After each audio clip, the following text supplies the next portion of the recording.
जय जय संतोषी माता, जय जय माँ। जय जय संतोषी माता, जय जय माँ। नमस्कार दोस्तों, स्वागत है आपका अपने चैनल हिंदू पर टीवी पर। दोस्तों, शुक्रवार व्रत माता संतोषी का व्रत होता है, जो कि सर्व मनोकामना पूरी करने वाला व्रत है। इस व्रत को करने की विधि एवं कथा इस प्रकार से है। वीडियो को शुरू करने से पहले वीडियो को लाइक करें एंड चैनल को सब्सक्राइब करें। शुक्रवार व्रत की विधि। इस व्रत को करने वाला कथा कहते या सुनते समय हाथ में गुड़ व भुने हुए चने रखे। सुनने वाला संतोषी माता की जय, संतोषी माता की जय मुख से बोलते जाए तथा समाप्त होने पर हाथ का गुड़ व चना गौ माता को खिलाए। कलश में रखा हुआ गुड़ व चना सबको प्रसाद के रूप में बांट दे तथा से पहले कलश को जल से भरे, के ऊपर गुड़ व चने से भरा कटोरा रखे। कथा समाप्त होने और आरती होने के बाद कलश के जल को घर में सब जगह छिड़के और बचा हुआ जल व्रत के उद्यापन में 2.5 सेर खाजा, मोमनदार पूरी, खीर व चने का शाक नैवेद्य रखे। घी का दीपक जलाकर संतोषी माता की जय जयकार बोले और नारियल फोड़े। दिन घर में कोई खटाई न खाए और न आप खाए, न किसी दूसरे को खाने दे। इस दिन 8 लड़कों को भोजन कराए। देवर, जेठ, घर और कुटुंब के लड़के मिले हो तो दूसरे के लड़कों को नहीं बुलाना चाहिए। कुटुंब न मिले तो ब्राह्मण के या रिश्तेदार या पड़ोसियों के लड़के को बुलाए। उन्हें खटाई की कोई भी वस्तु न दे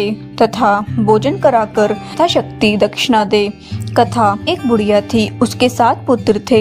6 कमाने वाले थे और 1 निकम्मा था। बुढ़िया माँ 6 पुत्रों की रसोई बनाती, भोजन कराती और पीछे से जो कुछ बचता तो 7वें को दे देती। परंतु वह बहुत भोला भाला था, मन में कुछ विचार नहीं करता था। एक दिन बहू से बोला, देखो मेरी माता का मुझ पर कितना प्यार है। वह बोली, क्यों नहीं, सबका जूठा बचा हुआ तुमको खिलाती है। वह बोला, भला ऐसा भी कहीं हो सकता है? मैं जब तक अपनी आंखों से न देखूं मान नहीं सकता। बहू ने हंसकर कहा, तुम देख लोगे तो तब मानोगे। कुछ दिन बाद बड़ा त्योहार आया। घर में 7 प्रकार के भोजन और चूरमा के लड्डू बने। जांचने को सिर दर्द का बहाना बनाकर पतला कपड़ा सिर पर ओढ़कर रसोई घर में सो गया और कपड़े में से सब देखता रहा। भाई भोजन करने आई। उसने देखा माँ ने उनके लिए सुंदर सुंदर आसन बिछाए हैं, 7 प्रकार की रसोई परोसी है। वह आग्रह करके जमाती है। वह देखता रहा। 6 भाई भोजन कर कर उठे तो तब माता ने उनकी जूठी थालियों में से लड्डुओं के टुकड़े को उठाया और एक लड्डू बनाया। जूठन साफ कर बुढ़िया माँ ने पुकारा, उठो बेटा, 6 भाई भोजन कर गए, अब तू ही बाकी है, उठना, कब खाएगा? वह कहने लगा, माँ मुझे भोजन नहीं करना, मैं परदेश जा रहा हूँ। माँ ने कहा, कल जाता हो तो आज ही जा। वह बोला, हाँ हाँ आज ही जा रहा हूँ। यह कहकर वह घर से निकल गया। चलते समय बहू की याद आ गई। वह गौशाला में उपले थाप रही थी। वही जाकर उससे बोला, हम जावे परदेश को आवेगा कुछ काल, तुम रहिए संतेश से धर्म अपनो पाल। वह बोली, जाओ पिया आनंद से हमरू सोच हटाए, राम भरोसे हम रहे ईश्वर तुम्हें सहाय। देख निशानी आपकी देख धरु मैं धीर, सुधी हमरी मति बिसारियो रखियो मन गंभीर। वह बोला, मेरे पास तो कुछ नहीं है, यह अंगूठी है सो ले और अपनी कुछ निशानी मुझे दे। वह बोली, मेरे पास क्या है, यह गोबर भरा हाथ है। यह कहकर उसकी पीठ में गोबर के हाथ की थाप मार दी। वह चल दिया। चलते चलते दूर देश में पहुंचा। वहां एक साहूकार की दुकान थी। वहां जाकर कहने लगा, भाई मुझे नौकरी पर रख लो। साहूकार को जरूरत थी। बोला, रह जा। लड़के ने पूछा, तनख्वाह क्या दोगे? साहूकार ने कहा, काम देखकर दाम मिलेंगे। साहूकार की नौकरी मिली। वह सवेरे 7 बजे से रात तक नौकरी बजाने लगा। कुछ दिनों में दुकान का सारा लेन देन, हिसाब किताब, ग्राहकों को माल बेचना, सारा काम करने लगा। साहूकार के 7-8 नौकर थे। वे सब चक्कर खाने लगे कि यह तो बहुत होशियार बन गया है। सेठ ने भी काम देखा और 3 महीने में उसे आधे मुनाफे का साझीदार बना लिया। वह 12 वर्ष में ही नामी सेठ बन गया और मालिक सारा कारोबार उस पर छोड़कर बाहर चला गया। अब बहू पर क्या बीती सो सुनो। सास ससुर उसे दुख देने लगे। सारी गृहस्थी का काम करके उसे लकड़ी लेने जंगल में भेजते। इस बीच घर की रोटियां के आटे से जो भूसी निकलती उसकी रोटी बनाकर रख दी जाती और फूटे नारियल के खोपरे में पानी। इस तरह बीतते रहे।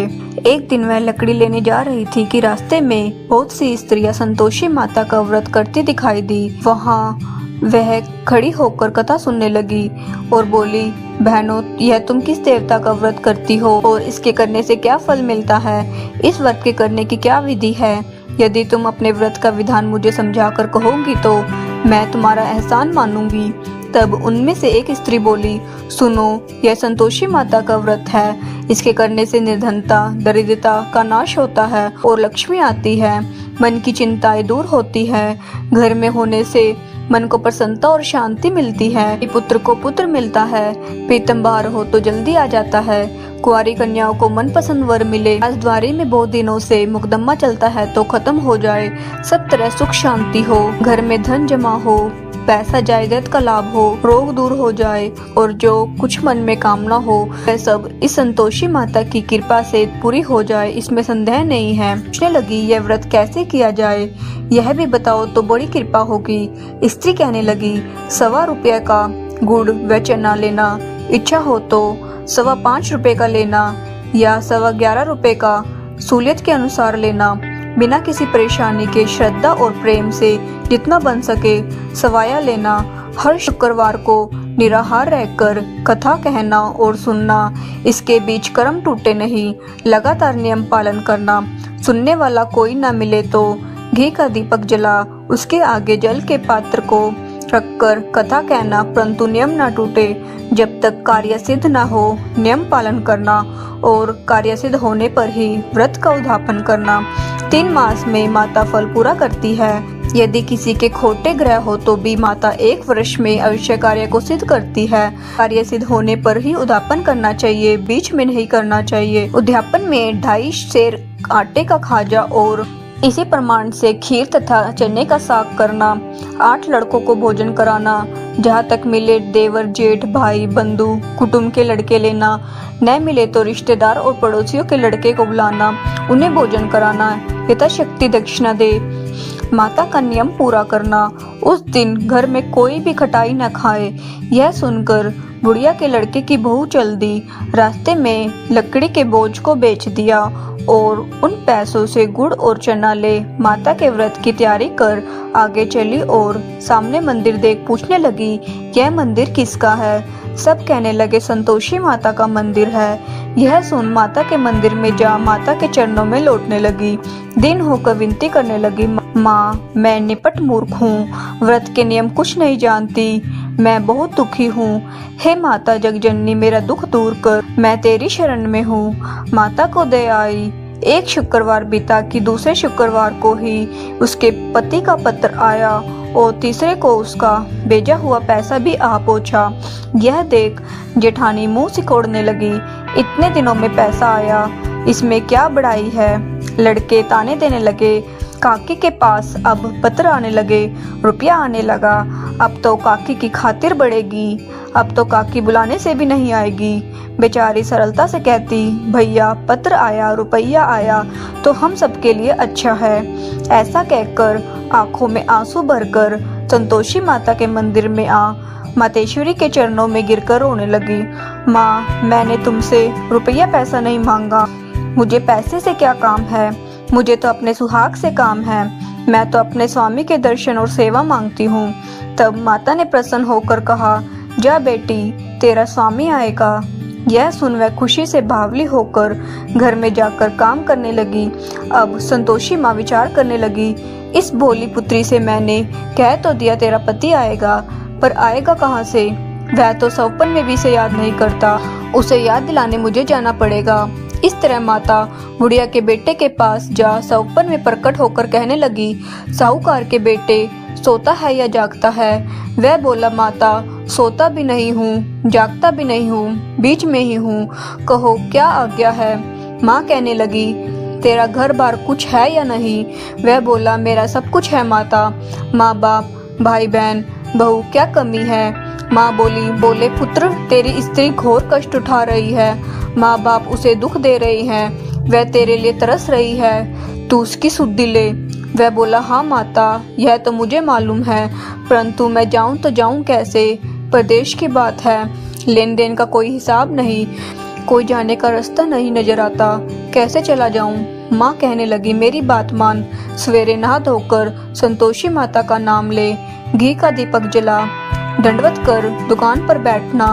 देखते देखते तेरा लेन देन सब चुक जाएगा, जमा माल बिक जाएगा, सांझ होते होते धन का ढेर लग जाएगा। सवेरे बहुत जल्दी उठ उसने लोगों से अपने सपने की बात कही तो वे सब उसकी बात अनसुनी कर दिल्लगी उड़ाने लगे। कहीं सपने भी सच होते हैं। एक बूढ़ा बोला, देख भाई मेरी बात मान, इस प्रकार सच झूठ करने के बदले देवता ने जैसे कहा वैसा ही करने में तेरा क्या जाता है।